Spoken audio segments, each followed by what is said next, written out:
só não tem o meu amor. Mas nesses dias de carnaval, para mim você vai ser ela,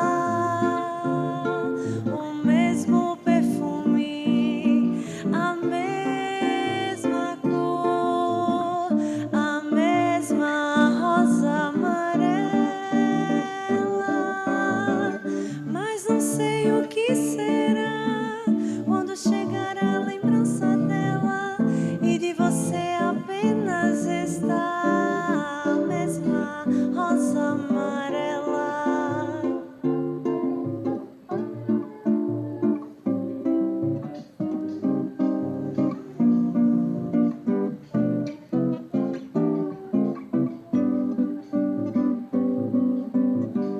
Mas não sei o que será quando chegar a lembrança dela e de você apenas está a mesma rosa amarela. Mesma rosa amarela. Rosa amarela.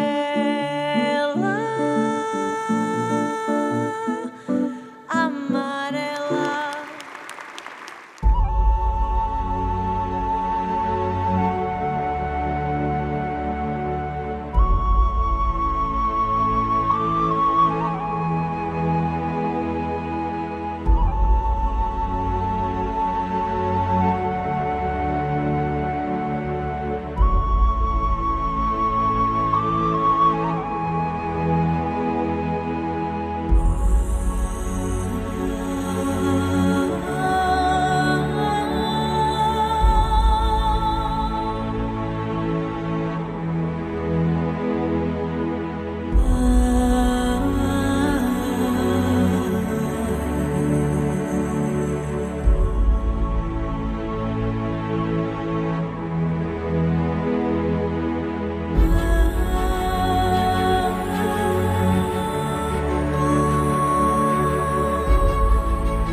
Você conhece o Área Social? Um projeto com 30 anos de trajetória e muitas histórias de vidas transformadas. Desde 2004, atua como instituição sem fins lucrativos, promovendo a educação através da arte. Atualmente, o projeto atende diretamente a mais de 400 crianças e jovens em situação de vulnerabilidade social, onde o impacto positivo se estende também aos seus familiares.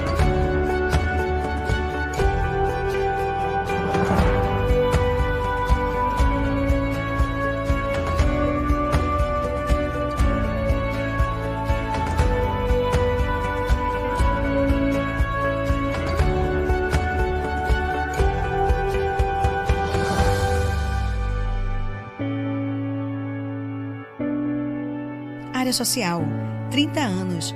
Arte, educação, transformação.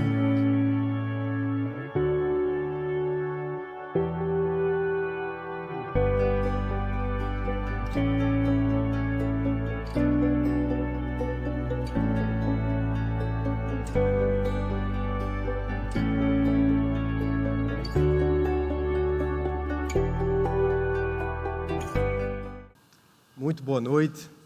Sejam muito bem-vindos. Quero agradecer a presença de todos vocês, clientes, parceiros, amigos, hoje aqui nesta noite tão importante para a gente, após 2 anos de realização de eventos remotos em virtude da pandemia.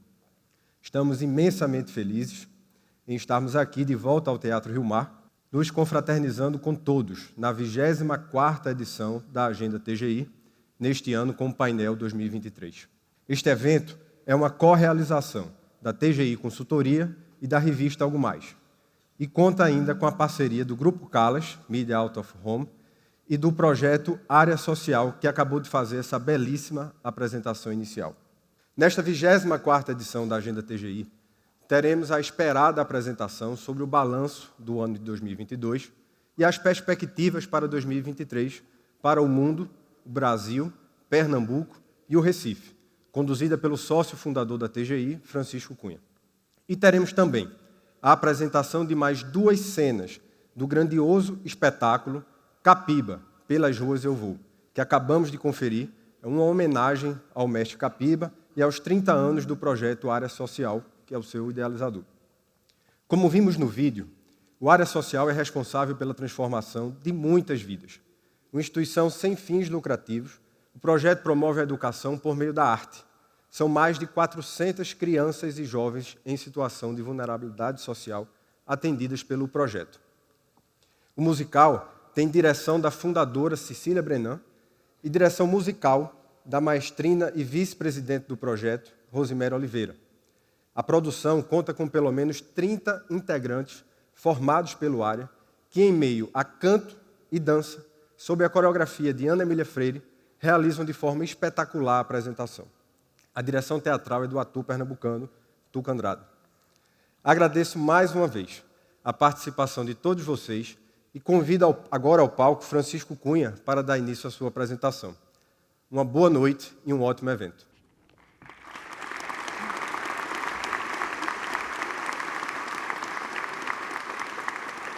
Boa noite.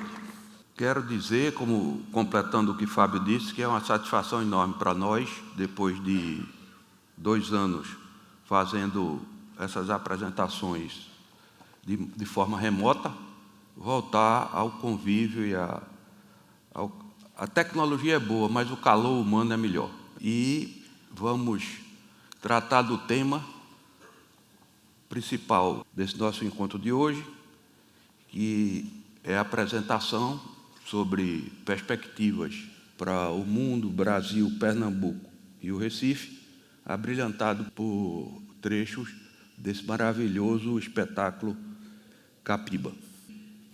Antes de tratar de qualquer assunto, o que interrompeu essas nossas conversas aqui presenciais e interrompeu a vida de todo mundo, a Covid, ela provocou uma série de mudanças, tanto no mundo, quanto no Brasil, quanto em Pernambuco, quanto no Recife, mas algumas delas a gente consegue perceber, outras não, porque em muitas coisas ela acelerou tendências e antecipou muita coisa. E, por outro lado, também deixa um triste saldo, né, de sofrimento e de mortes, muitas delas desnecessárias. Então, hoje nós estamos numa situação de, digamos assim, início de uma nova onda. Será uma onda provavelmente bem menor do que as anteriores, mas salientando algo que parece que é uma tendência. Quando a gente trata do assunto, lê, pesquisa sobre a questão das epidemias, parece que há um entendimento entre os especialistas no assunto que nós estamos diante de um quadro de aceleração das pandemias. E, por uma série de razões que eu vou listar aqui, isso é baseado num documentário muito interessante que a BBC fez. Eu sugiro, quem tiver curiosidade sobre o assunto, veja. Mas o que é que, no final, a reportagem conclui? Que essa aceleração das pandemias deve-se a uma série de fatores, como eu disse, o primeiro deles, as viagens internacionais.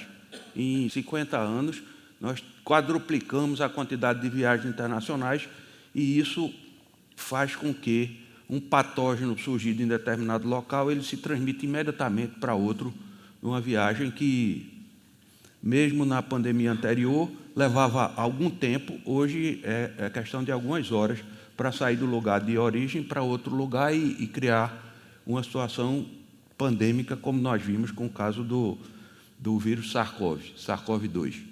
A urbanização também, que é uma tendência. Há alguns anos a humanidade passou de 50% rural e 50% urbana, hoje já está quase 60% urbana, então há uma tendência dos países, principalmente os países da Ásia, de acontecer essa migração para as cidades, e nas cidades, geração de lixo, aglomerações, etc., incentivam a aceleração das pandemias, o aumento da temperatura por conta das mudanças climáticas, as temperaturas aumentando, determinados vetores, como o Aedes aegypti, por exemplo, que ocupava determinada zona na Terra, como o calor, a zona de aquecimento aumenta, ele migra, por exemplo, não se tinha notícia de Aedes aegypti na Flórida, e já tem isso, inclusive como vetor de doença.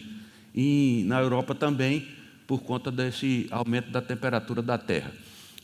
A aproximação de animais silvestres, né, com o desmatamento acelerado, o contato de humanos com animais silvestres aumenta. Nas áreas inexploradas, os patógenos, vírus, etc., bactérias, estavam naquela região, dentro de uma floresta quase que impenetrável. Quando a civilização, entre aspas, chega, o contato com os animais faz essa interação entre agentes, que também se acentua com esse aumento do consumo de carne. Em determinadas regiões na China, a criação de aves e porcos e outros tipos de animais, todos juntos, então aquilo ali é uma espécie de parque de diversões de vírus, que ele fica mutando dentro da própria espécie, de uma espécie para outra. Então isso cria situações como a gripe aviária, etc.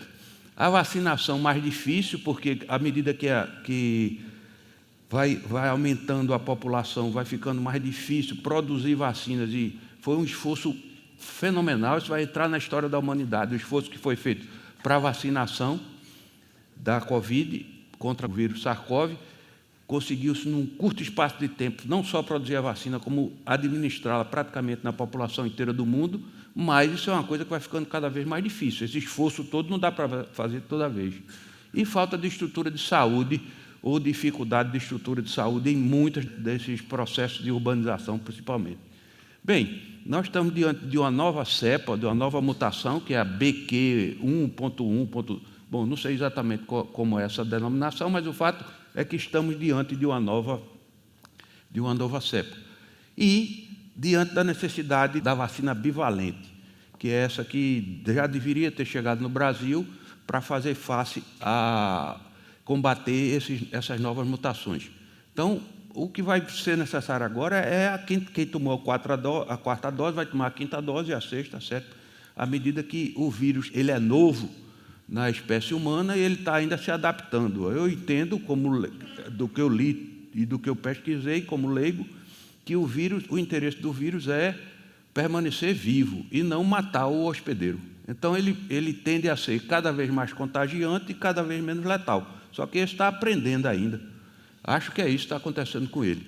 Bom, feita esse enquadramento da questão da Covid, que foi muito sério, ainda ela não terminou, pelo menos com esse impulso inicial, nós entramos no outro tema também, que é muito importante quando se trata de cenário, das mudanças climáticas. Isso aqui é uma fotografia de 1993 do Monte Kilimanjaro, na mesma época, então estava com uma quantidade de gelo muito maior do que tem hoje. E Kilimanjaro é um dos locais onde se pode ver isso, porque eu pensei em dizer o seguinte: a agenda TGI também é cultura.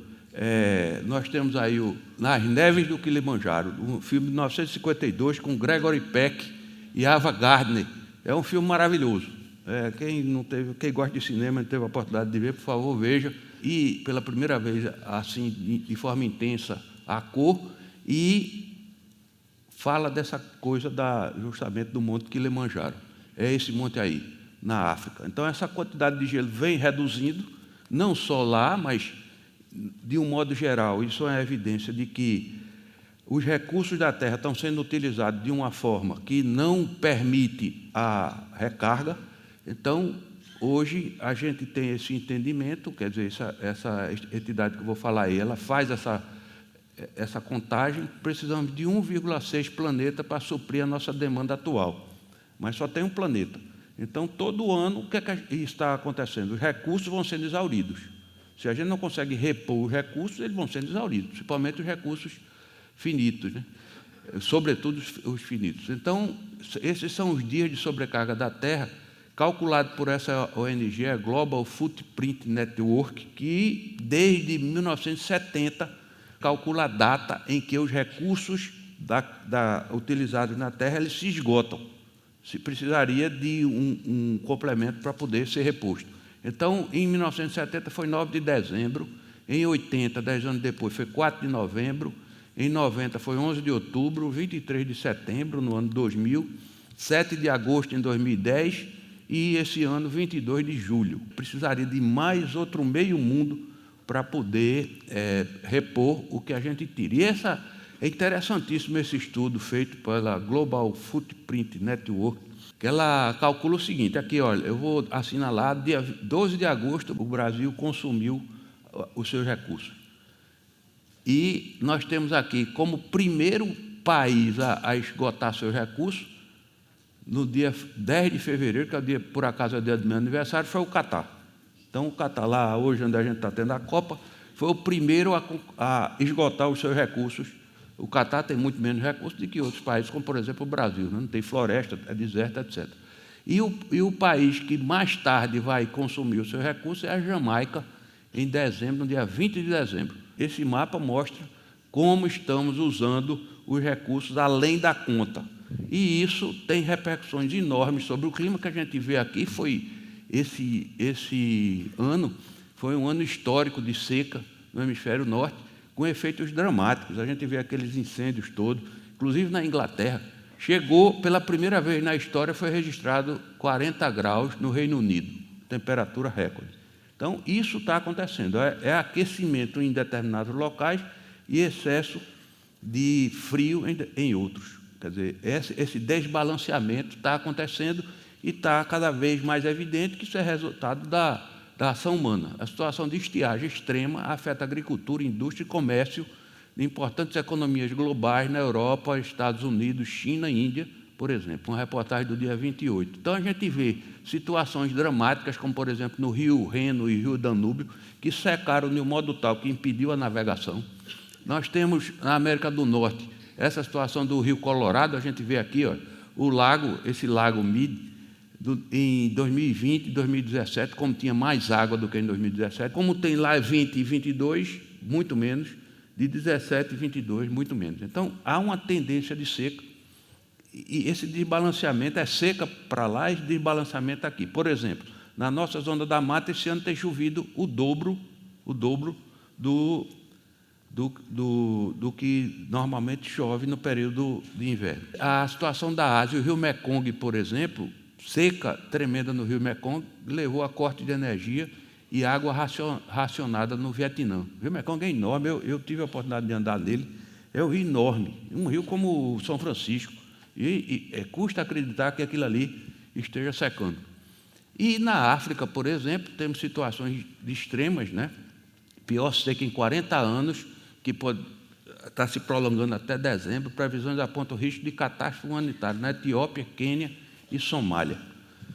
E agora, se em um canto falta água, excesso de água no outro. Por exemplo, no Paquistão, novas imagens de satélites impressionantes que revelam a extensão das inundações recorde do Paquistão e mostram como um transbordamento do rio Indo transformou parte da província de Sindh em um lago interior de 100 quilômetros de largura.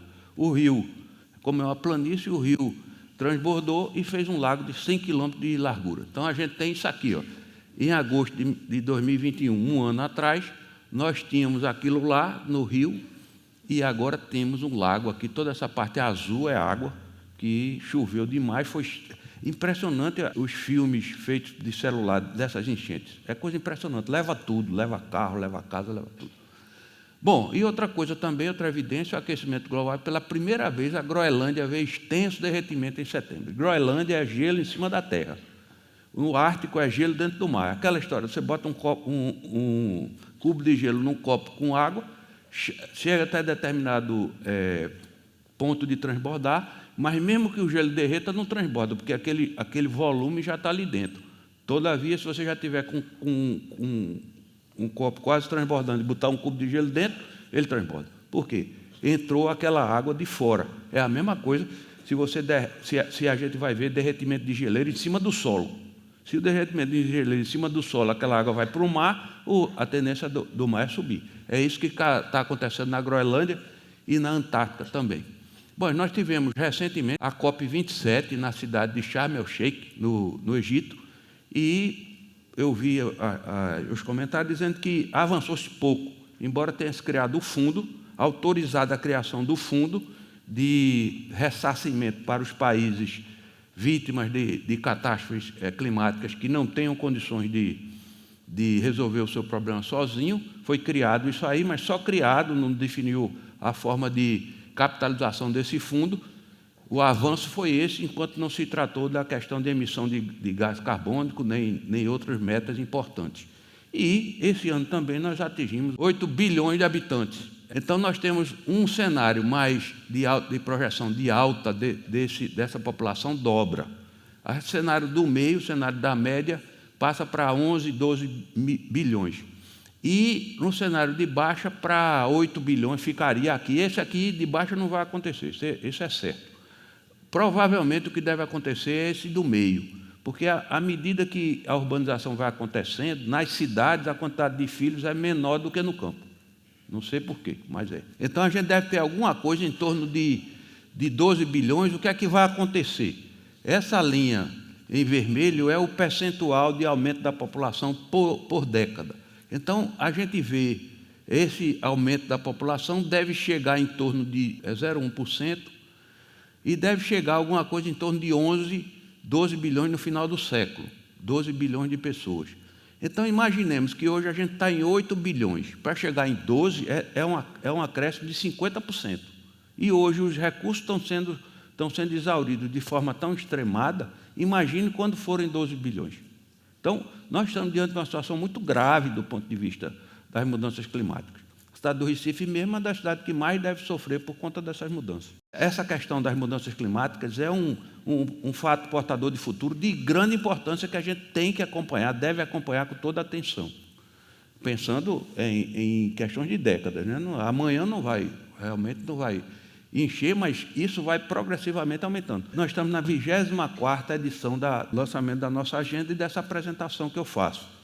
E eu me lembro que na primeira, que foi lá em Casa Forte, no Arcádia de Casa Forte, a primeira eu falei de Boa Viagem como uma grande característica positiva do Recife. E eu tenho certeza absoluta que a praia não estava avançando como está agora, ali na frente do antigo hotel Boa Viagem.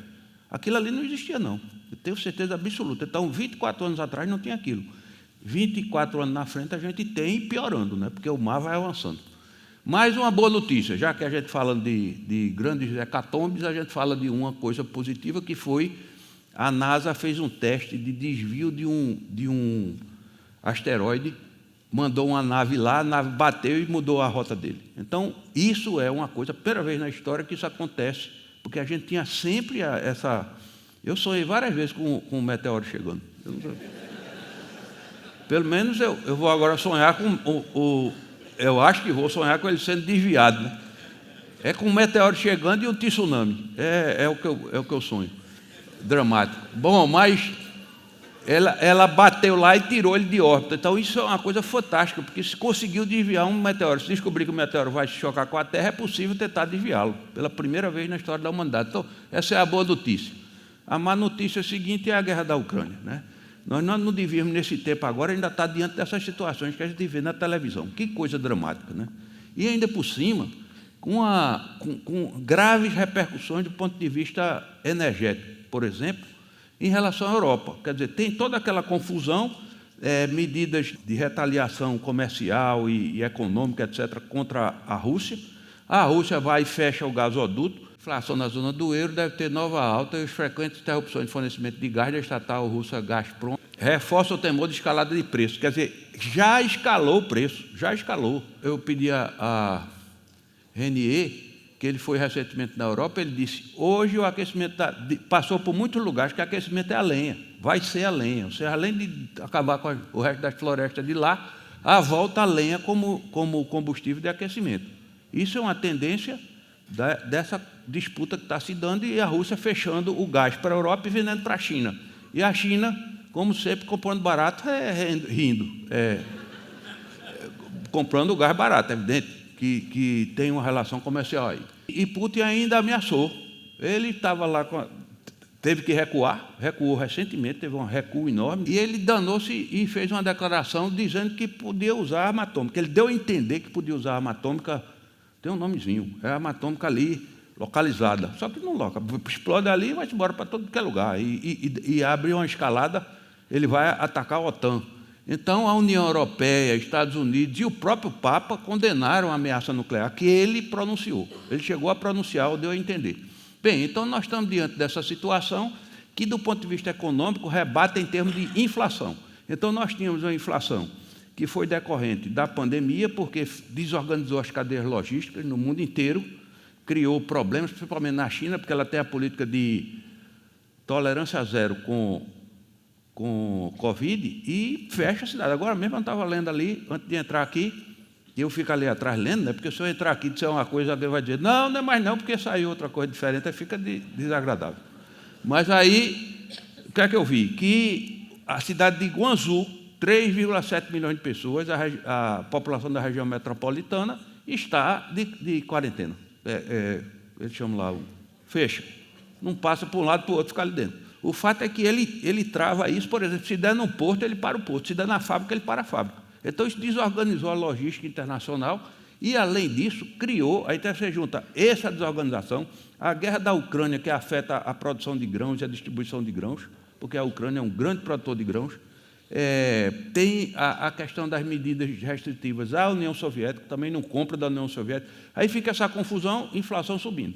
Então, nós temos a inflação já altíssima, e o Brasil, curiosamente, na relação do G20, o Brasil tem a quarta menor, provavelmente vai ter a quarta menor inflação. No período eleitoral, houve uma espécie de maquiamento da inflação, nós chegamos a ter deflação em 3 ou 4 meses. E está voltando de novo, porque foram medidas artificiais. Curiosamente, com essas medidas aí, o que foi que aconteceu? O Brasil, pela primeira vez, veja como a inflação subiu nos Estados Unidos. A inflação nos Estados Unidos é vermelha. Aí chegou a 5,31 em julho e a inflação brasileira ficou menor, 4,77 no acumulado do ano. Então, o que a gente está vendo é a inflação mundial aumentando. Se a inflação mundial está aumentando, a consequência vai ser pouco menor crescimento, porque todos os bancos centrais vão subir o juro para combater a inflação, juro alto afeta o crescimento da economia, justamente desaquece a economia para que os preços voltem ao seu patamar normal, anterior, e o que é que acontece? Pouco crescimento. Mas a gente tem que ter sempre em mente, aí pensando em perspectiva de longo prazo, essa disputa entre os Estados Unidos e a China. Essa disputa está instalada. A China quer voltar a ser, ela acha que já foi, e quer voltar a ser a maior economia do mundo. E essa disputa é estabelecida com os Estados Unidos. A gente vê, por exemplo, e é uma coisa curiosa, porque eles acompanham isso, é que a expectativa de vida ao nascer nos Estados Unidos, pela primeira vez, foi ultrapassado em termos de quantidade de anos, foi ultrapassado pela China. Então, nós estamos ali com 77,1 anos da China, em vermelho, 76,1 anos no expectativa de vida ao nascer nos Estados Unidos. Por quê? Aquilo ali é efeito da pandemia. A forma como a pandemia foi tratada de maneira irresponsável por Donald Trump gerou uma quantidade de mortes desnecessária, uma quantidade de morte que não precisaria acontecer, se bem que, justiça seja feita, foi Trump que estimulou a produção de vacinas, porque ele tinha a ideia de usar a vacina para benefício eleitoral e só não foi usado porque a Pfizer não vacinou antes da eleição. Foi uma coisa impressionante isso. Foi uma questão de dias. Essa história ainda vai ser contada. O que é que o Partido Comunista fez? Ao seu 20º Congresso do Partido Comunista e simplesmente mudou a Constituição e transformou Xi Jinping no primeiro presidente a poder ter um terceiro mandato. Só Mao Tse-tung, antes dele, teve isso. Nem Deng Xiaoping, que foi o grande introdutor da modernidade na China, e lá eles dizem isso mesmo, diz que Mao Tse-tung tirou a China da pré-história, e Deng Xiaoping colocou na era moderna. Eles dizem, os guias são instruídos a dizer isso. E o Deng Xiaoping foi eleito lá, inclusive uma cena inusitadíssima, que o presidente anterior discordou alguma coisa ali, imediatamente foi pegado e botado para fora. Não, que ainda aqui não saí, mas desapareceu. Aí no salão do grande encontro, aí na frente, ali naquela mesinha ali, Negócio impressionante, eu nunca vi uma coisa daquela. É aquela história, você está rindo e chutando por debaixo da mesa, né? Então, mas aí eles fizeram um encontro, uma cúpula antes do encontro do G20 na Indonésia agora, e estão apertando a mão ali, dizendo que todo mundo é gente boa, mas a concorrência aí é enorme. A gente tem que acompanhar isso, porque isso é também um fato portador de futuro. Bom, e que tudo isso está gerando, esses eventos todos, eles terminam pressionando a economia como? Aumentando a inflação e aumentando a taxa de juros. Isso aqui é o aumento da taxa de juros nos Estados Unidos. Já teve aqui muito alto, caiu, passou um tempão aqui embaixo, e agora subiu e vai-se embora. Lá eles não têm conversa, não. O Banco Central vai aumentando o juro aqui também, né? Com o Banco Central independente, ele está fazendo isso. Ele aumenta o juro até a inflação cair. Não interessa. Ele só tem esse remédio, ele dá esse remédio e abusa do remédio. Pois bem, então nós estamos com esse crescimento aí, o que é que acontece? Então isso tem repercussão sobre o crescimento dos Estados Unidos, né? Esse cara aí, que é conhecido pela postura ativista, esse Carl Icahn, demonstra receio sobre o efeito da inflação sobre a economia dos Estados Unidos e indica setores que podem ter bom desempenho nesse cenário. A festa acabou e o pior ainda está por vir nos Estados Unidos em termos de crescimento. Então, esse cara defende que vai haver recessão nos Estados Unidos. Bom, então como é que funciona esse negócio? Tem inflação lá nos Estados Unidos, eles metem juros para baixar a inflação, isso tem efeito sobre o dólar, que pressiona o real, que, por sua vez, aumenta, quando o real desvaloriza, aumenta aqui o preço tem muita coisa importada, e isso tem efeito do PIB, que sobe o juro de novo e o PIB cai. Então, nós estamos diante dessa situação amarrada a essa situação norte-americana e mundial. Bom, e entrando no Brasil, o que é que a gente pode dizer? Pode dizer o seguinte, que é interessante isso aqui, que eu vou começar pelas mudanças climáticas também, independência ou queimada, André Trigueiro. Registro visual por satélite da destruição do verde da nossa bandeira em pleno bicentenário da independência. Liberdade para destruir. E essa foto é impressionante. Essa foto é feita no satélite na quarta-feira, 7 de setembro, às 6 horas. A área de queimada na Amazônia. Impressionante. Depois eu vou mostrar que isso coincide com outro fenômeno, esse social. Mas vamos deixar congelado não pode, porque é incêndio, mas vamos deixar queimando um pouco isso aí em fogo baixo e vamos para a crise fiscal, que é outra queimadura grande. Então, o que foi que aconteceu? Não se discutiu o problema fiscal na eleição. A eleição era outras coisas, era, um bocado de coisa que não era os problemas essenciais, não eram os problemas essenciais. Então, o que é que diz esse Cláudio Adilson Gonzalez? Ele diz, projeções acuradas indicam que a dívida pública em relação ao PIB, seja líquida ou a bruta, deverá saltar no ano que vem pelo menos 4 pontos percentuais, ou seja, usou cheque especial. Passou o cheque agora, afetando o orçamento do próximo ano. O orçamento do próximo ano está uma bagunça. Como é que não dá para administrar? Porque ele foi jogado para frente e antecipado um bocado de coisa. E sem reformas que contenham o crescimento dos gastos obrigatórios, melhore a qualidade das políticas públicas, estimule o crescimento econômico, há risco significativo de trajetória insustentável do endividamento do governo. Essa é uma tendência, por isso que está essa confusão aí sobre responsabilidade fiscal versus responsabilidade social.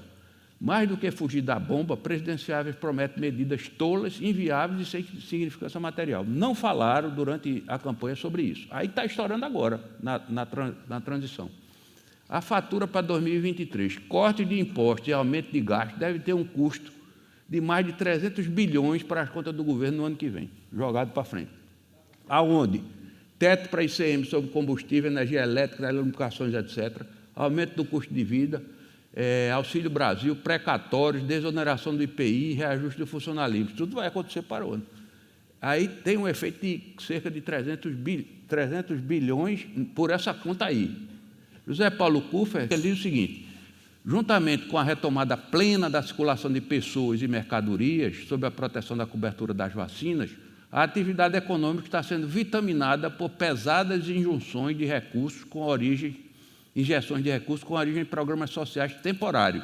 No total, considerando a transferência de renda turbinada, corte de impostos, antecipação de 13º para aposentados e permissão para saques do FGTS, somam algo em torno de 300 bilhões, o equivalente a robustos 3% do PIB, a irrigar a economia, mas só até o fim do ano.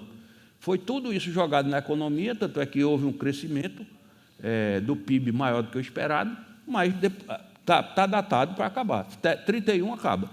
E Henrique Meirelles, recentemente, disse o seguinte, numa tuitada que deu, ele diz, vamos aos fatos, o governo acelerou o gasto a cerca de 158 bilhões, que não se sabe de onde virão, e, no total, o rombo para 2023 pode ser de 430 bilhões, de acordo com a Fundação Getúlio Vargas, o IBRE. Bem, Celso Ming mostra aqui que esses têm efeitos, né, o desajuste fiscal, junto com a inflação, que foi baixada artificialmente, ela vai voltar a subir.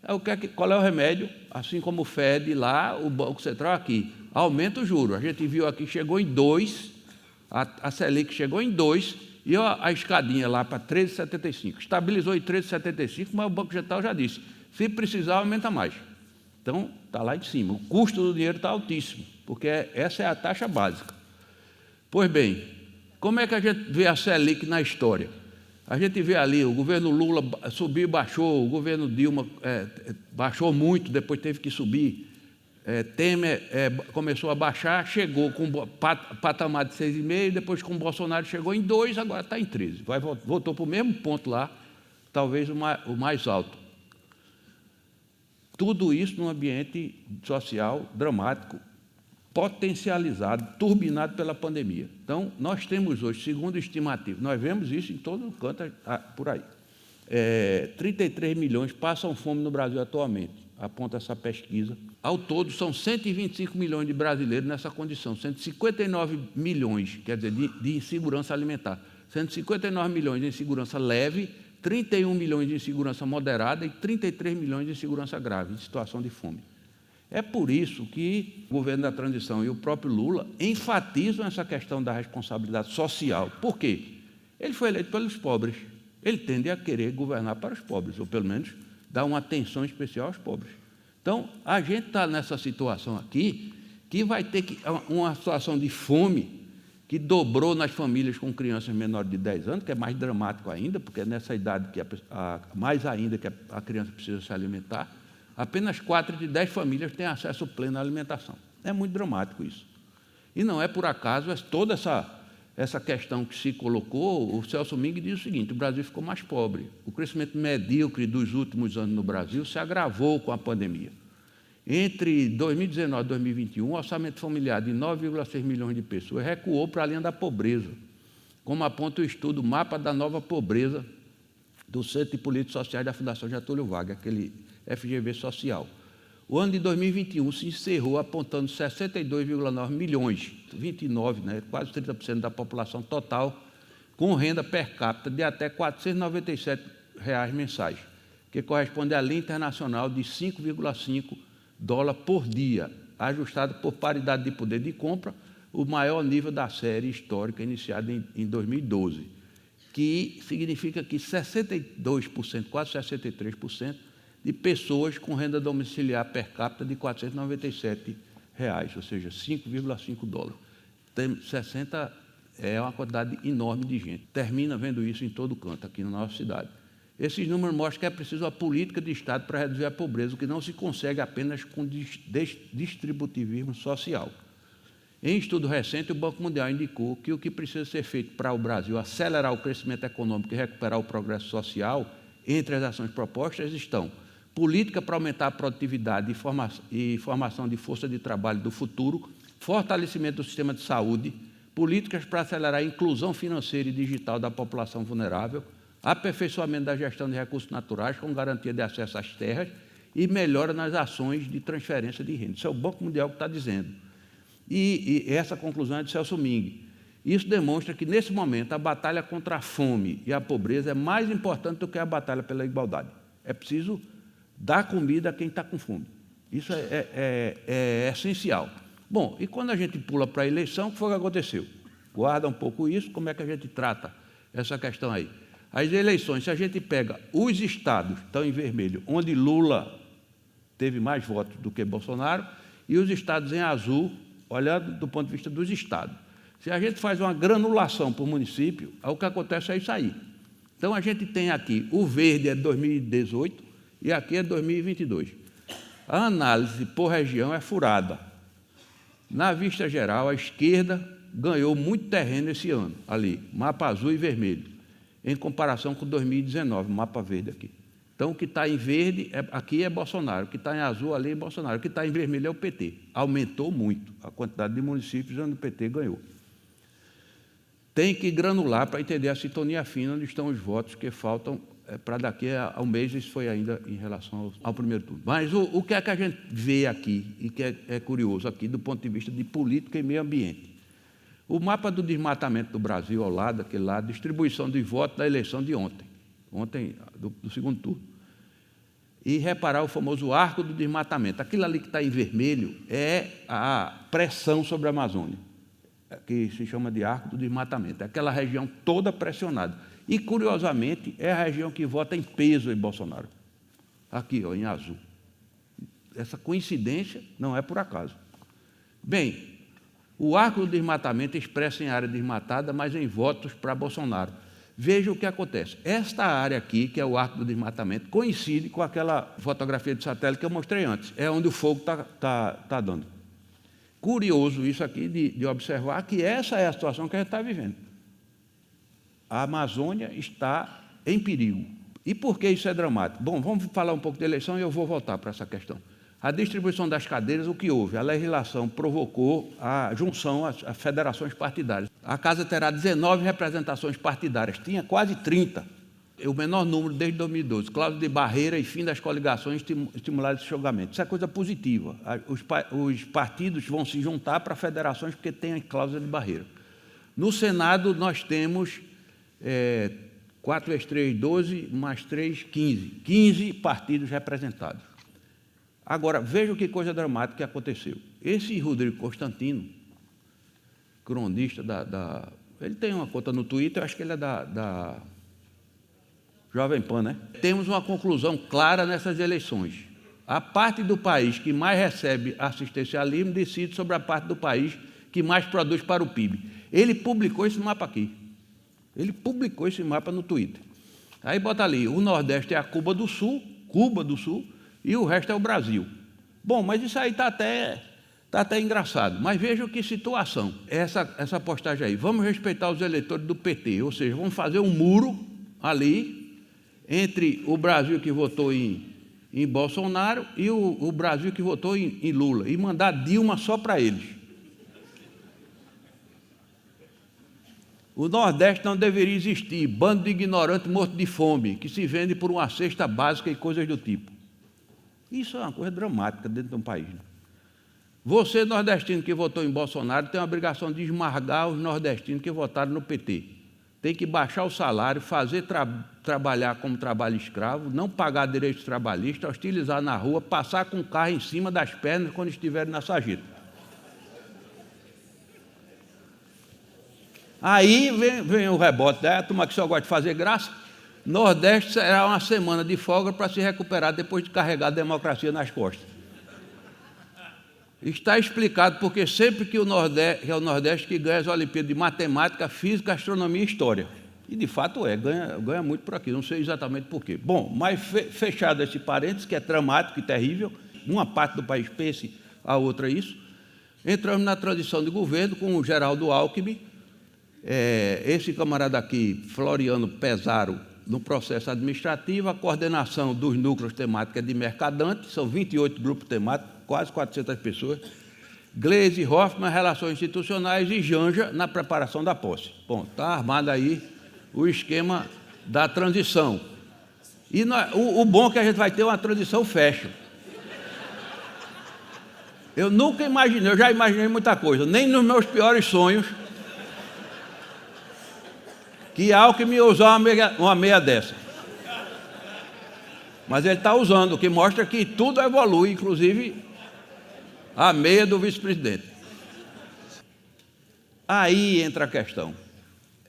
O que eu acho que Lula fez nessa coisa toda da transição, quando levantou a bola da responsabilidade social, dizendo que não era que se lixasse a responsabilidade fiscal, etc., o que ele disse, foi para levantar a bola mesmo da responsabilidade social, para botar igual. O legado para mim dessa transição é que responsabilidade social o que Pécio Arida está dizendo. Aliás, se eu fosse presidente, era o meu ministro da Fazenda.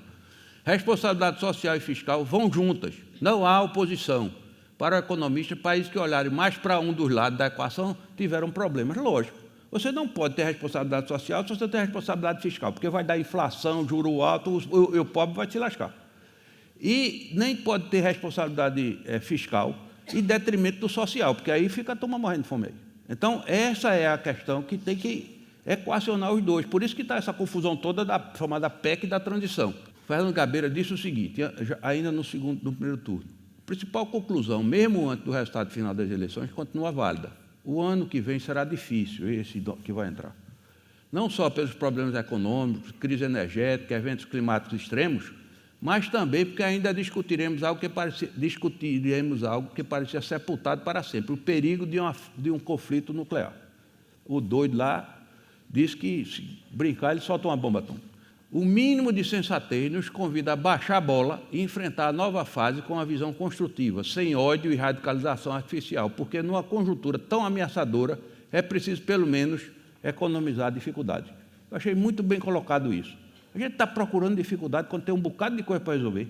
E aí, para concluir o Brasil, eu recomendo vivamente, quem não lê esse livro, leia, compre e leia. Chama-se Brasil, Paraíso Restaurável, de Jorge Caldeira. Jorge Caldeira é um jornalista que transformou-se em historiador e escreveu um bocado de livro sobre história. E agora escreveu um livro sobre o futuro. Economia limpa do século XXI e a vocação brasileira para se tornar paraíso restaurável por excelência. É importantíssimo isso, porque ele muda o conceito. Ele trata a questão do ativo ambiental como o grande ativo do Brasil. Então, a gente não pode destruir o grande ativo. Ele vale dinheiro. Uma floresta em pé, os cálculos estão feitos, uma floresta em pé vale mais do que uma floresta derrubada. Então, ele escreveu o livro, como historiador, escreveu o livro com essas duas pesquisadoras, coautoras do livro. Então, ele fala de produtividade primária bruta. Preste atenção nesse mapa aqui. O mapa projeta, em termos visuais, aquilo que a combinação de luz, água e ar gera na Terra. Nele, o Brasil aparece imenso, por ser o território do qual mais se produz vida em todo o planeta. O Brasil é o país onde mais se produz vida em todo o planeta. Não é pouca coisa, não. É interessante porque ele muda a ótica. E veja esse mapa aí, esse mapa bulindo aí, mexendo. O que é que acontece? Isso aí, ali é um mapa anual, está vendo os meses passando lá em cima? Então, o que acontece em termos de produção de combustível para a vida na natureza, nos países, dependendo dos meses do ano. Reparem que lá em cima, essa parte do deserto sempre é diminuta, porque deserto não tem nada, só tem areia. E a parte onde tem floresta, que é África e Brasil, se sobressai. Isso acontece o ano todo, porque tem mais insolação durante o verão do hemisfério sul do que no hemisfério norte e vice-versa. Então, mas esse aqui é o mapa, digamos assim, da contagem final, do balanço final. Então, veja o tamanho do Brasil. O Brasil é o maior país do mundo em diversidade e em geração de vida.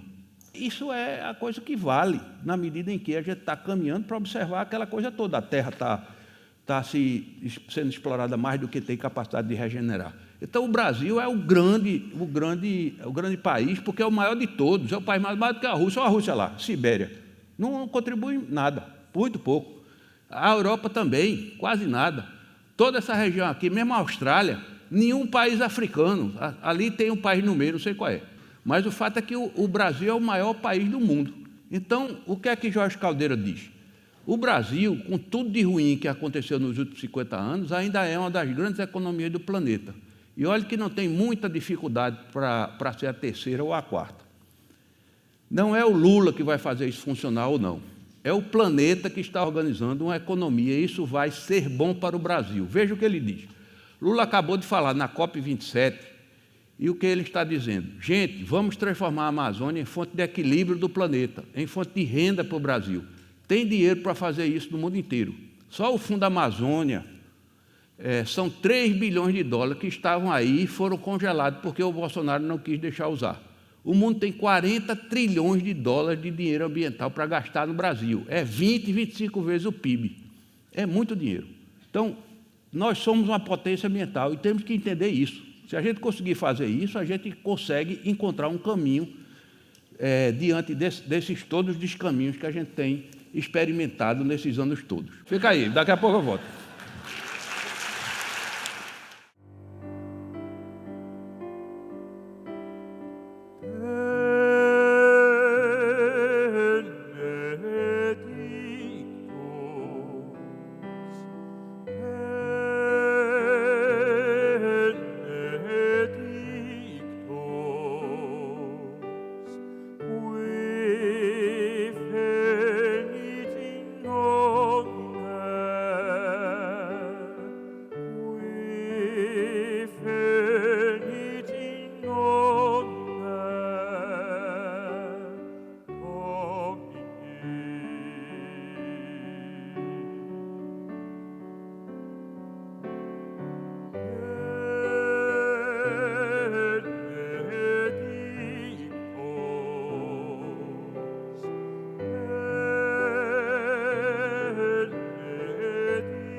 excelsis in excelsis.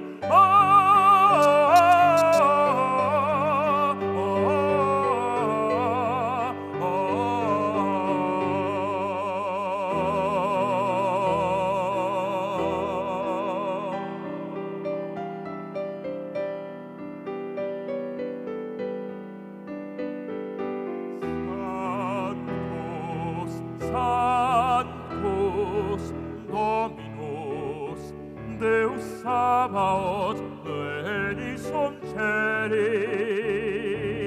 et terra gloria tua Dominus Deus Sabaoth benissum celi et terra gloria tua. Hosanna, Hosanna, Hosanna in excelsis, in excelsis.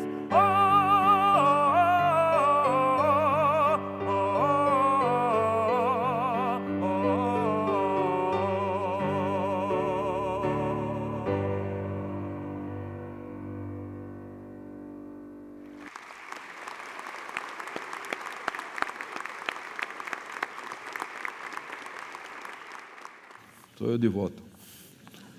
Bem, a gente tem essa oportunidade aqui, né, que é maravilhosa, de poder ver a obra de Capiba. Capiba, a gente vê aqui que ele fez vários tipos de músicas. Chegou a fazer uma missa armorial. Não era só frevo, ele gostava muito de frevo, mas ele compunha tudo. O único gênero de pessoas que eu tenho inveja é aquela que tem ouvido absoluto. Se tiver alguém aqui que tem ouvido absoluto, pode ficar certo que eu tenho inveja de você. É aquele que ouve a nota, identifica a nota pelo ouvido. Bem, vamos falar de Pernambuco.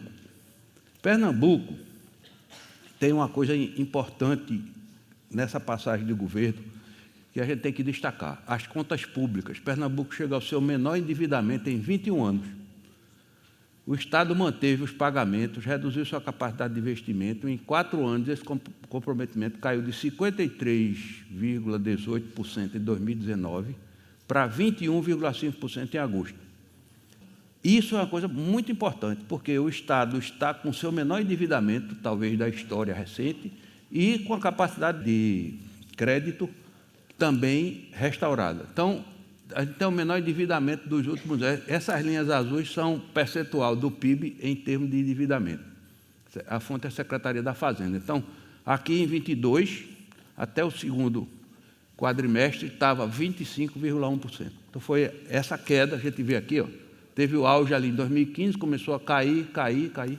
Isso é muito importante, porque tem dinheiro no caixa e o Estado pode contrair novas dívidas para fazer investimento. Castilho diz o seguinte: ele diz, assim como Jarbas Vasconcelos pagou uma dívida semelhante à que o Estado recebeu quando vendeu a CELP, Paulo Câmara pagou calado o pacote de dívidas, a maior parte em dólar, que recebeu dos tempos em que Pernambuco crescia em ritmo da China. Outra coisa importantíssima que aconteceu, a PM Terminal do grupo Maersk oficializa o investimento de 2,6 bilhões em Suape. A empresa referência em navegação marítima vai instalar em Pernambuco seu maior terminal de contêiner, gerando cerca de 1,6 mil empregos. As obras devem ser realizadas em 24 e 25, com início de operação previsto para o segundo semestre de 2026. Esse segundo terminal, provavelmente, por conta da competição, vai baixar os custos, os preços do terminal atual, que contratualmente tem os preços mais elevados do Brasil. Então, tem dificuldade de exportação por conta disso. Depois de 10 anos, o governo federal devolve a autonomia ao complexo portuário de Suape. Foi retirado no governo Dilma e foi, com o novo decreto, só passa a poder fazer contratações que antes dependiam de análise da Agência Nacional de Transporte, a ANTAC.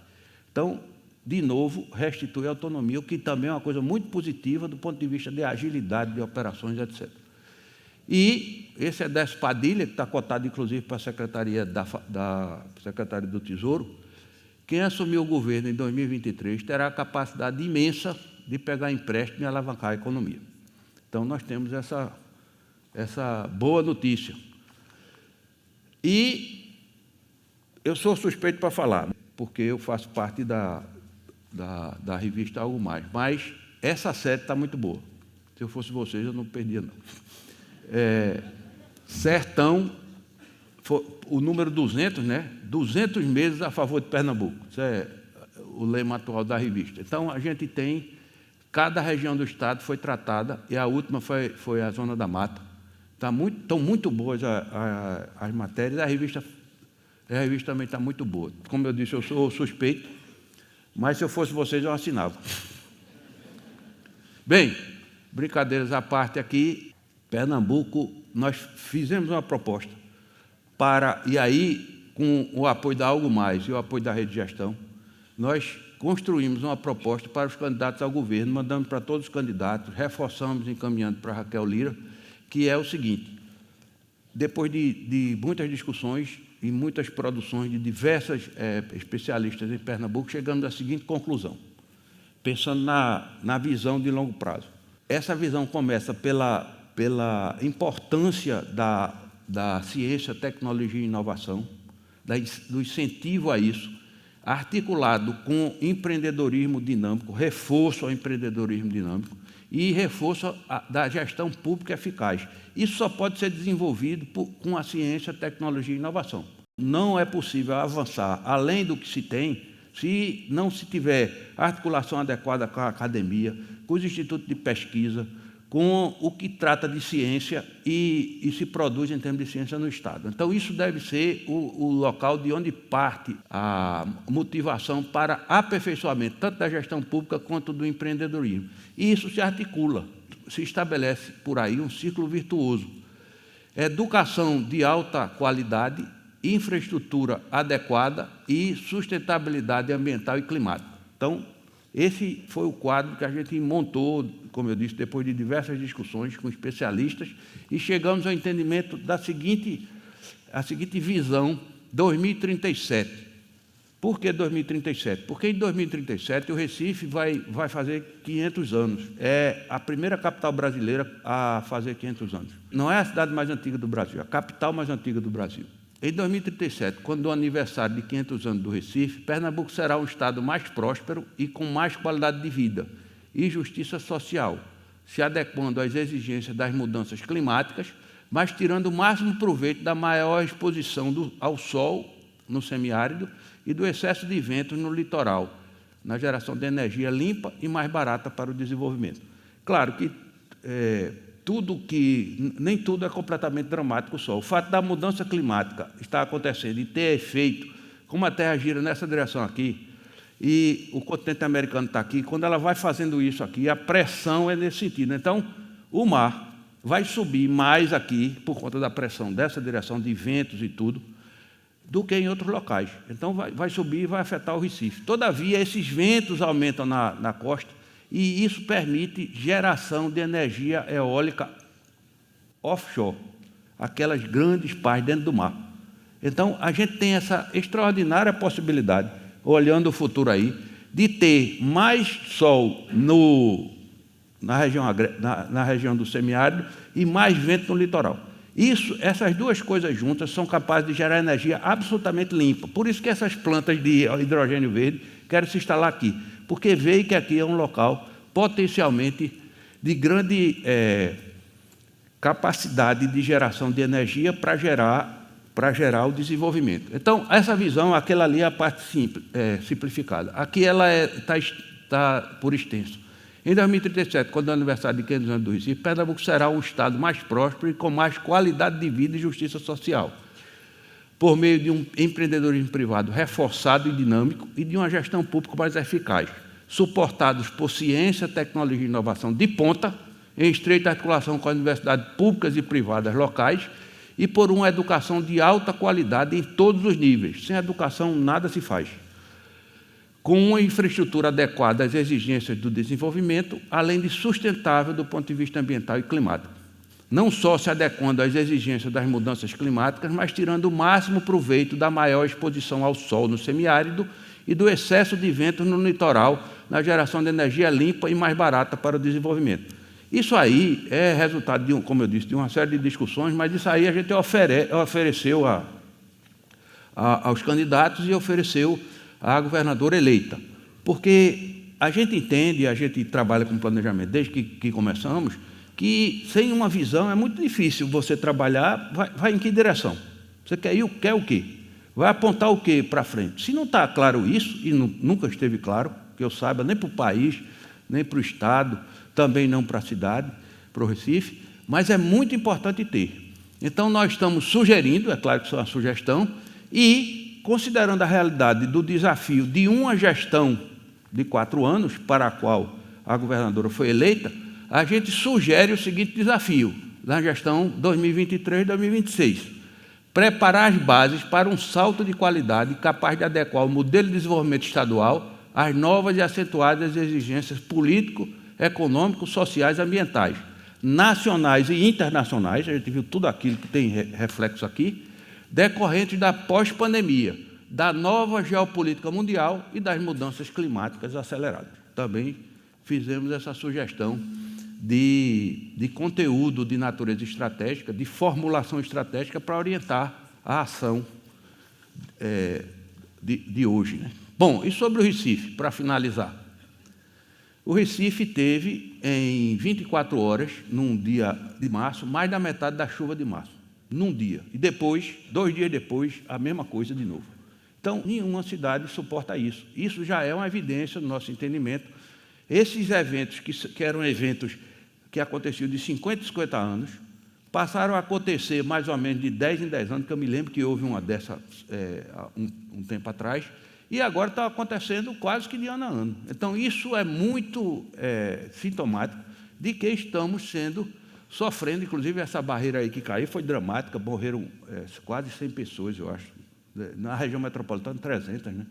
Então, isso é um drama de grandes proporções, né? Como é que uma cidade, de repente, se desmancha uma barreira e morre gente? Porque a barreira está ocupada irregularmente, porque, isso 50% da nossa cidade é informal. 50% da nossa cidade sempre foi. Desde que a gente começa a estudar, desde que os números são juntos e tratados, 50% da cidade é informal, 50% da cidade é formal. Isso aconteceu na cidade informal.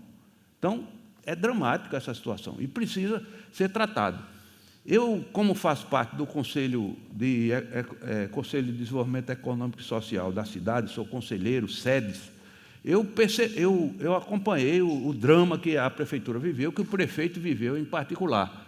E aí, é aquela história, ele atirou para tudo que foi lado e fez corretamente. Ficou drama, eu só via ele no meio da rua, para lá e para cá, porque realmente é angustiante demais. Mas aí a Folha noticia isso. Recife, sancionada a lei que autoriza captar 1,3 bilhões para reconstruir áreas atingidas pelas chuvas. O investimento também será usado para a urbanização de comunidades vulneráveis, viabilizando o Promorar. Ele conseguiu, a prefeitura conseguiu, e por empenho pessoal dele, de João Campos, a aprovação do empréstimo e uma promessa de empréstimo do BID, Banco Interamericano de Desenvolvimento, esse agora que o Ilan Goldfein assumiu a presidência agora. Inclusive, ele conhece. Um filho dele trabalhou aqui na prefeitura. Hoje, teve uma reunião itinerante do SEDES, foi na comunidade Irmã Dorothy, ali do lado, é na Imbiribeira, do lado do metrô. Aquilo ali é o metrô, atrás é o metrô, uma passarela por cima do metrô. E o prefeito, e sim, isso aqui é uma fotografia minha com a lenda viva Canibal, Canibal do Devotos, era Devoto do Ódio, era só Devotos, somos devotos. Aí na comunidade lá de Irmã Dorothy, no local da associação. Eu disse, eu vou tirar uma fotografia para registrar esse momento, depois vou botar no Instagram. Aquilo ali, escuro, é chuva.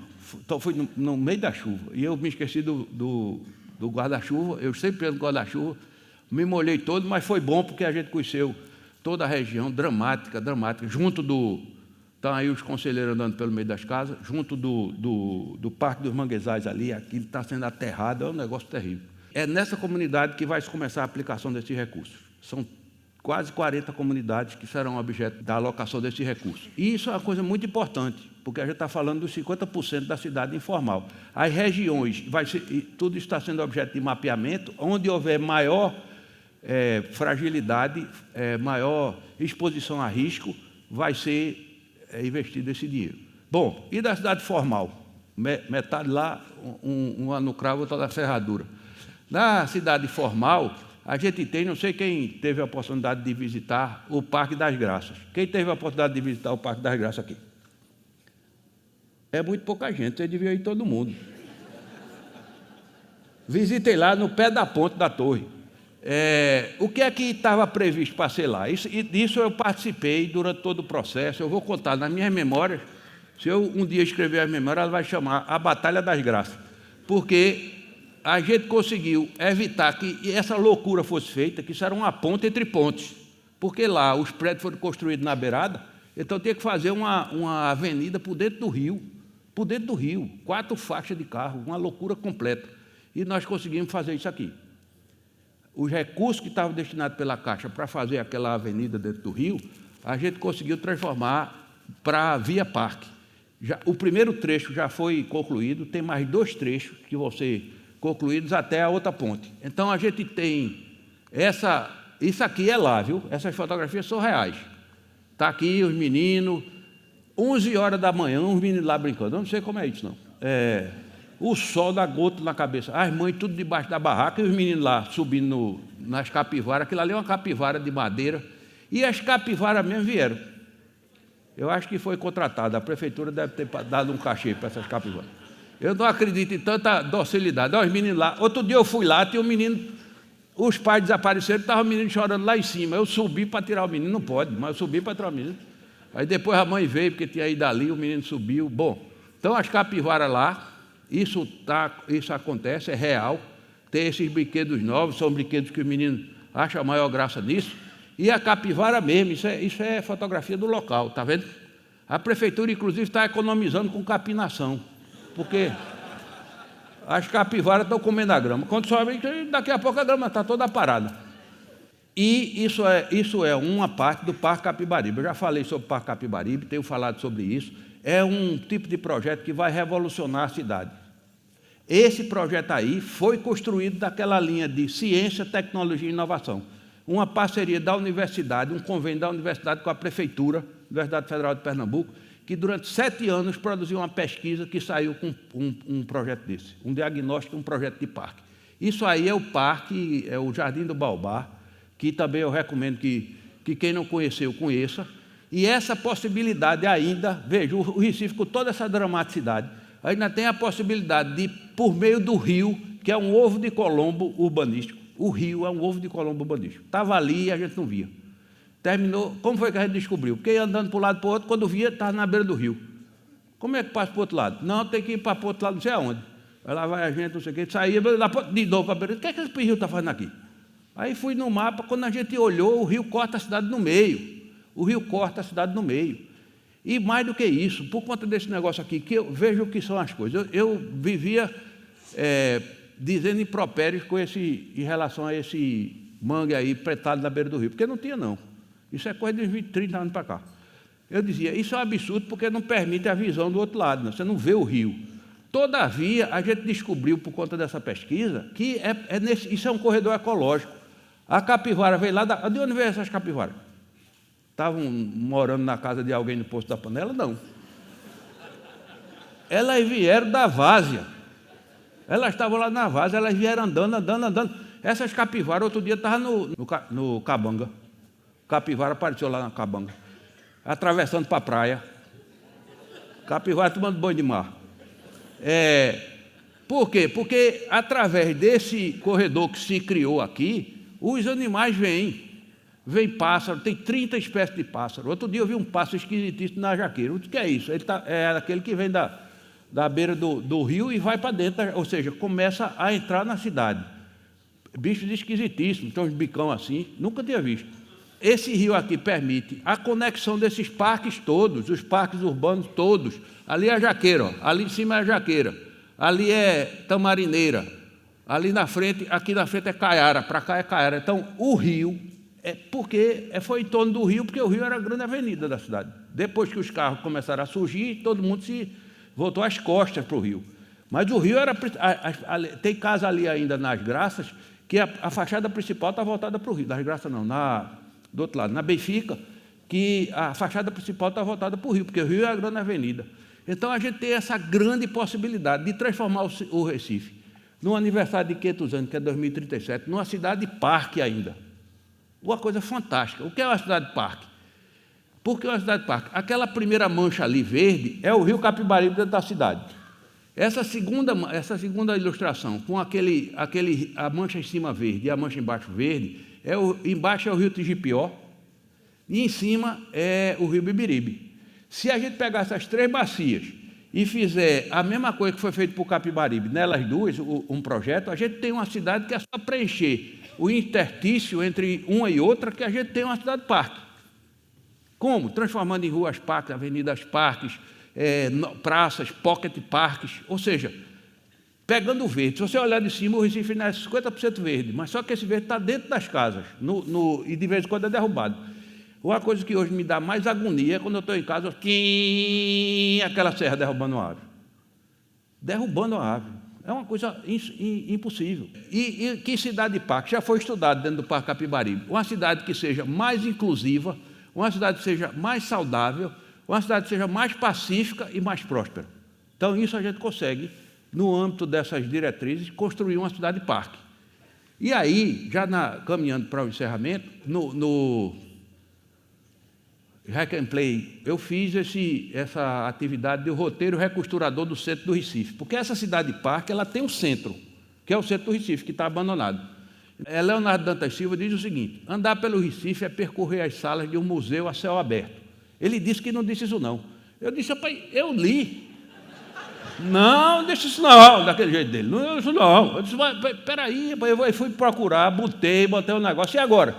Eu disse mesmo, andar pelo Recife. Eu podia ter me apropriado, né? Dito isso. É percorrer as salas de um museu a céu aberto. Cada rua, cada capela ou igreja, cada cruzeiro, cada praça, cada estabelecimento, cada bairro tem a sua história.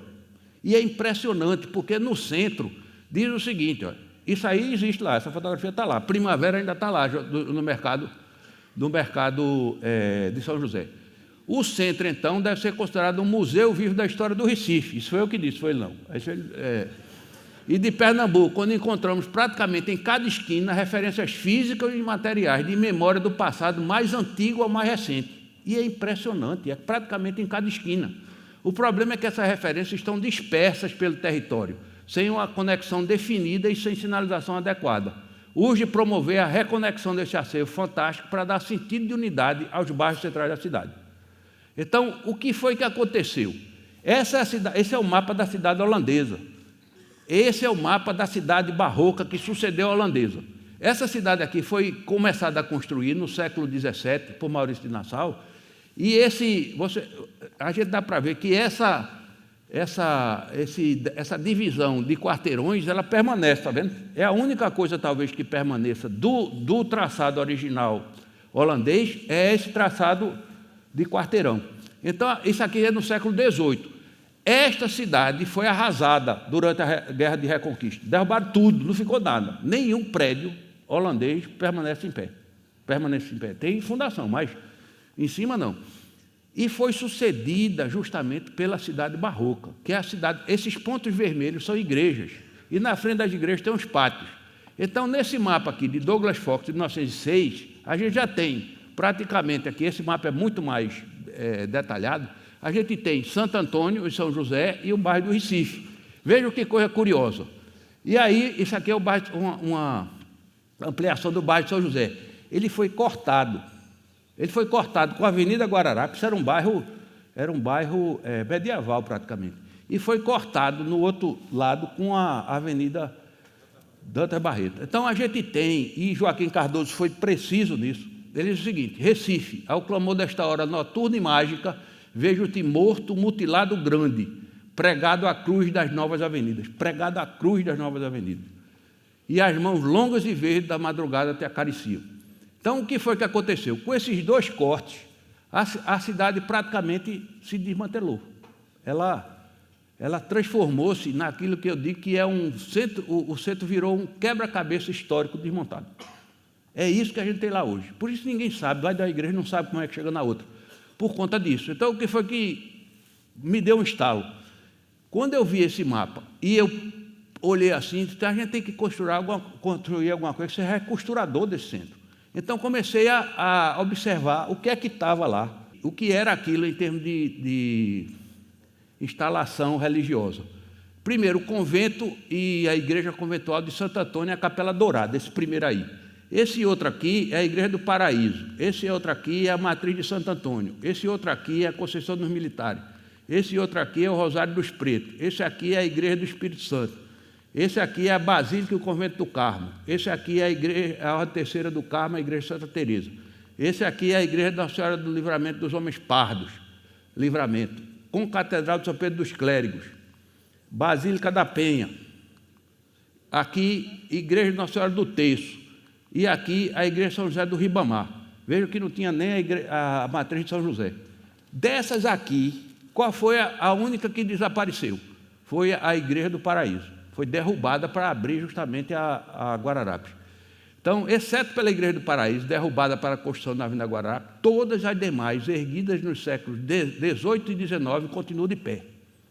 Ora, se elas continuam de pé, apesar do desmantelamento do tecido, e o tecido urbano estruturado a partir da construção das igrejas, dos seus pátios na cidade barroca, pós-holandesa, continua existindo, só que diluído quase que sob o atual tecido predominantemente rodoviário, que foi implantado a partir dos anos 40 em Santo Antônio e São José. A simples conexão entre as edificações religiosas do norte para o sul lembra que a recostura do território fragmentado deve se dar pelo traçado de um roteiro, que une esses pontos e os reconecta com outros de interesse histórico e cultural e ajuda a rearmar o quebra-cabeça desmontado. Foi o que eu fiz. Peguei os pontos e saí juntando, do norte para o sul. E o que foi que a gente, e o que é que a gente encontra? Uma recostura do território.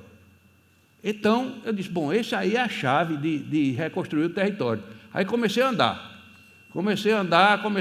e comecei a ver e conectar os pontos e descobri um roteiro de conexão. E botei aqui, encontrei 52 pontos de interesse, porque só cabia 52 no slide, porque tem o dobro, no mínimo o dobro, no mínimo. Sim, aí eu fiz o roteiro no Hack and Play, né? Vamos caminhar, isso 11 horas da manhã, ó. Correu metade. A outra metade que ficou, a gente saiu andando e terminou no pátio de São Pedro. E esse cara aqui foi o secretário, tivemos a honra de ter acompanhado o secretário de Planejamento, antigo secretário de Planejamento anterior de Urbano do Rio de Janeiro, o Washington Fajardo. E depois ele mandou uma mensagem para mim e disse, realmente, o que o Recife precisa é de recostura.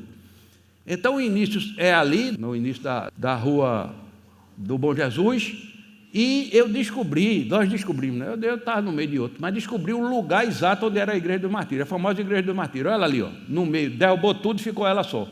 Depois destombaram ela e o outro prefeito puxou e derrubou ele mesmo, pessoalmente, tombou.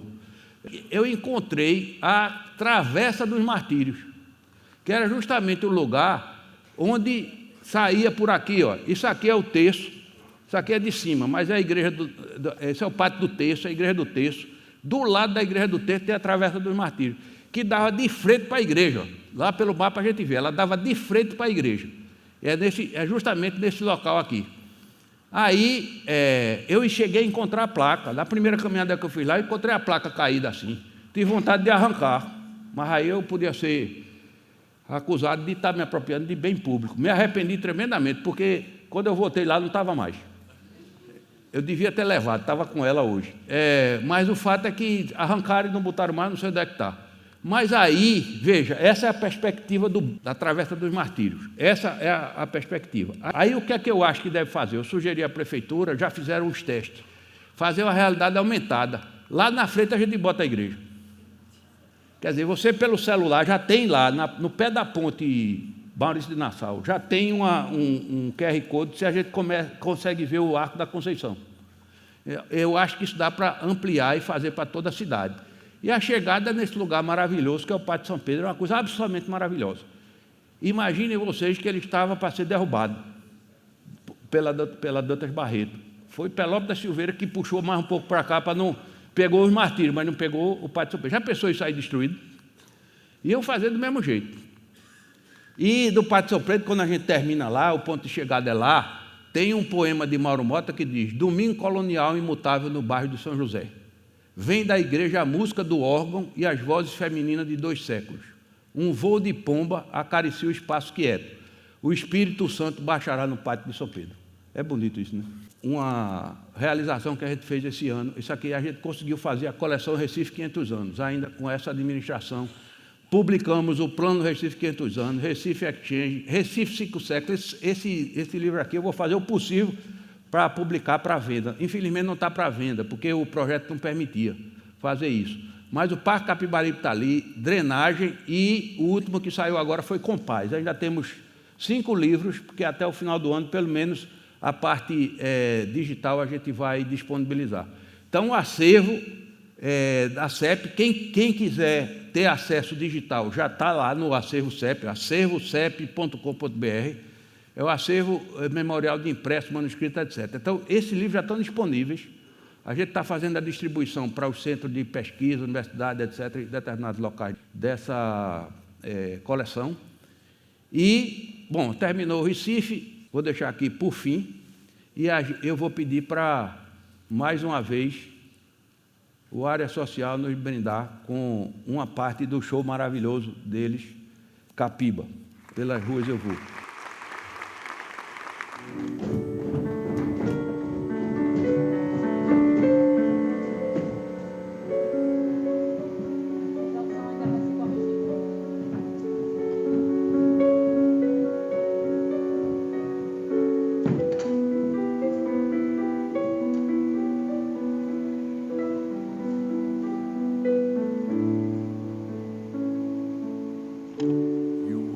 Pelo Recife, noite sem fim, percorro bairros distantes, sempre a escutar.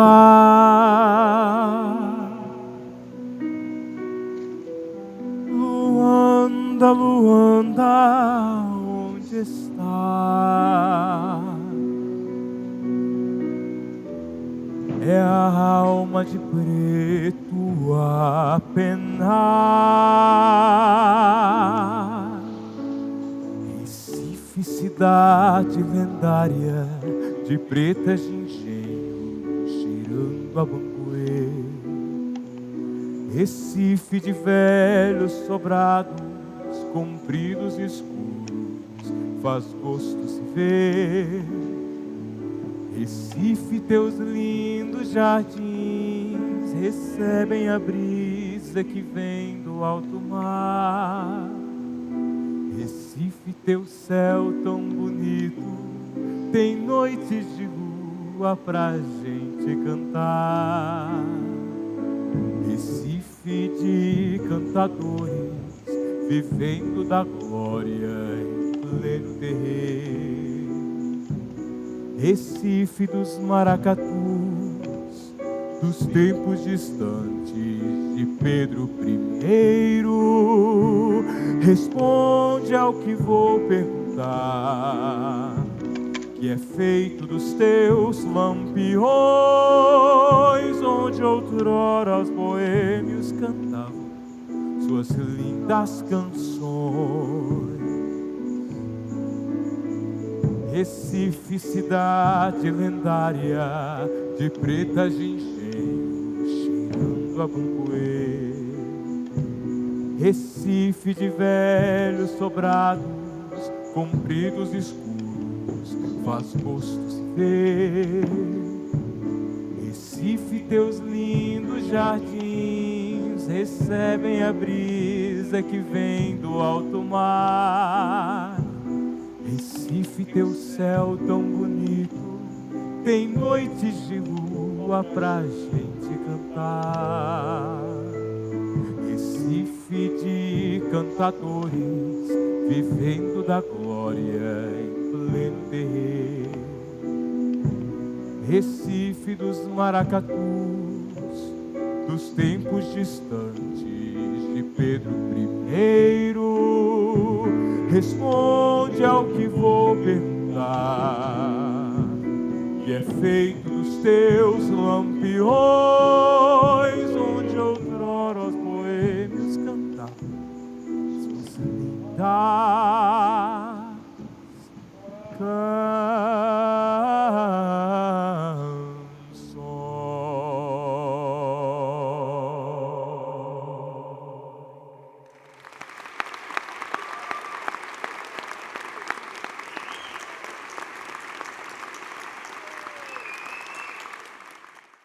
Bem, agora é por fim mesmo.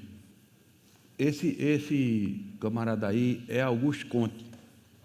Ele é considerado o pai do positivismo. E o positivismo foi a inspiração filosófica que os republicanos adotaram quando proclamaram a República deram o golpe de Estado que proclamou a República em 1889. E Comte disse o seguinte, a frase é essa: o amor por princípio, a ordem por base e o progresso por fim. Nós, infelizmente, esquecemos do amor no dia da bandeira. E acho que a responsabilidade de tudo do que está acontecendo aqui é por culpa daqueles positivistas lá da República que não botaram o amor na bandeira. Esqueceram o amor. Podia ter esquecido o progresso, a ordem, não esqueceram o amor. Então, é essa a situação que eu, inclusive, defendo, e tem uma abaixo-assinada aí, eu vou assinar.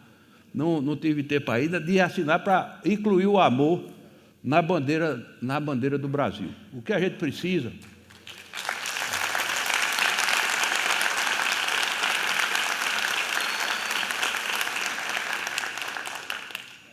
eu imagino que essas palmas são para Comte, né? Bem, obrigado. Mas isso é muito importante, porque a gente entrou numa disfuncionalidade impressionante. A gente vai ter que, sei lá o quê, rezar uma novena. Minha avó dizia, tudo se resolve rezando uma novena. Rezar uma novena, rezar alguma coisa, para evitar que aconteça isso, porque um país rachado ao meio não vai dar em canto nenhum. Bem, por que o amor? Aí eu vou me valer de Carlos Drummond de Andrade. Pois de amor andamos todos precisados, em dose tal que nos alegre, nos dê paciência, esperança, força, capacidade de entender, perdoar e ir em frente. Não podemos construir uma nação na discórdia, no ódio. Não existe isso. Não há possibilidade disso dar em lugar nenhum que preste, apesar de todo aquele potencial que a gente viu aqui, como potência ambiental e tudo. A gente tem que desarmar os espíritos.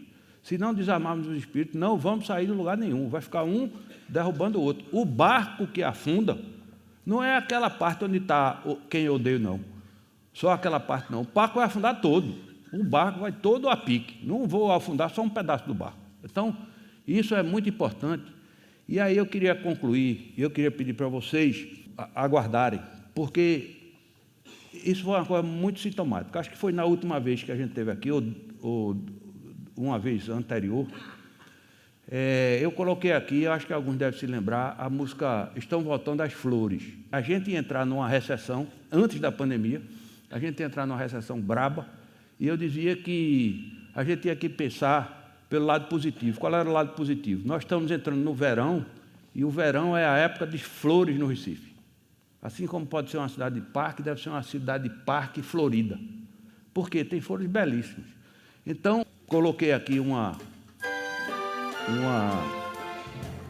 interpretação dessa música, que é de Paulo Soledade, mas aí, no fim da pandemia, o Instituto Butantan fez uma apresentação da Orquestra Jazz Brasil, na frente do Instituto. Linda! Presta atenção. Estão voltando as flores, vê nessa manhã tão linda, vê como é bonita a vida, vê a esperança ainda, vê as nuvens vão passando, vê um novo céu se abrindo, vê o sol iluminando por onde nós vamos indo, vê estão voltando as flores, vê nessa manhã tão linda, vê como é bonita a vida, vê a esperança ainda, vê as nuvens vão passando, vê um novo céu se abrindo, vê o sol iluminando por onde nós vamos indo.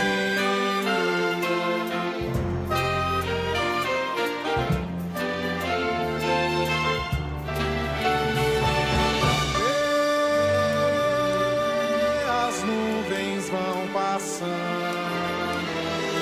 vê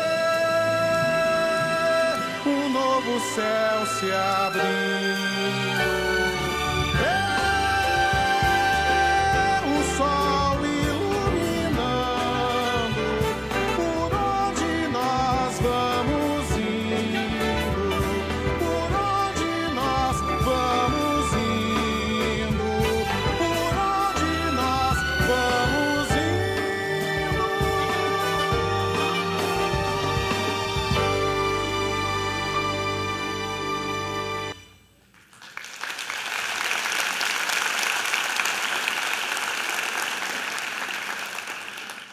É linda essa música e é bem emblemático que tenha sido tocada na frente, rearranjada, mas tocada na frente do Instituto Butantan. Porque não foram o Instituto Butantan e o Instituto Manguinhos, a gente não tinha conseguido superar a pandemia. Tinha motivação política, mas não se faz nada sem política.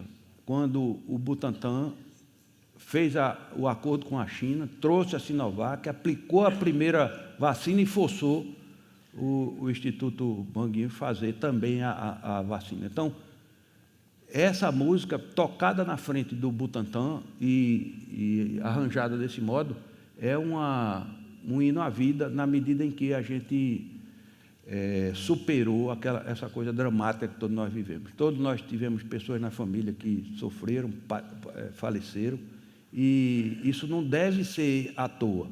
A gente não pode perder a oportunidade de aproveitar essa oportunidade de tudo que aconteceu lá, a gente passar em branco, fazer de conta que não existiu. Não existiu o drama. A gente ficou dentro de casa, angustiado, milhões de pessoas estão angustiadas e sequeladas, etc. Então, para encerrar, eu queria pedir que vocês permanecessem ainda, porque a gente vai fazer uma homenagem aqui. eu procurei flores, né? Hoje eu saí louco atrás de flores, aí encontrei as flores no meu prédio, está brotando, para dizer isso a vocês. Muito obrigado, bom final de ano e um excelente 2023. Muito obrigado mesmo.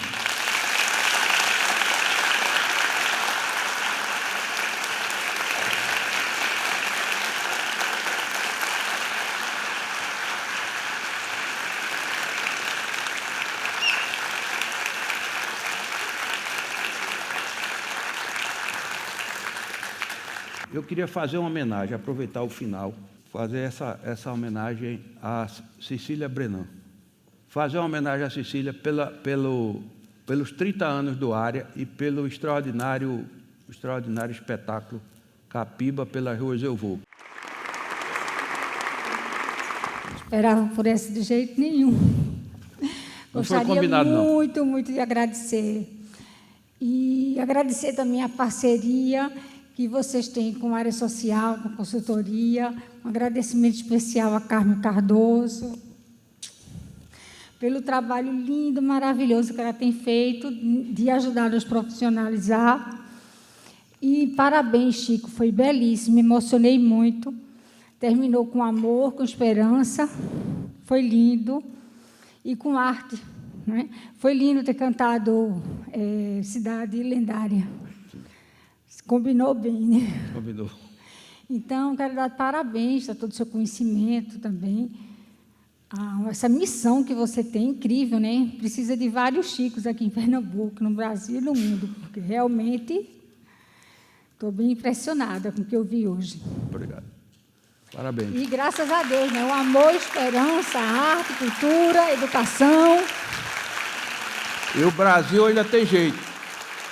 A gente tem que botar o amor na bandeira. Obrigado, viu? Até a próxima.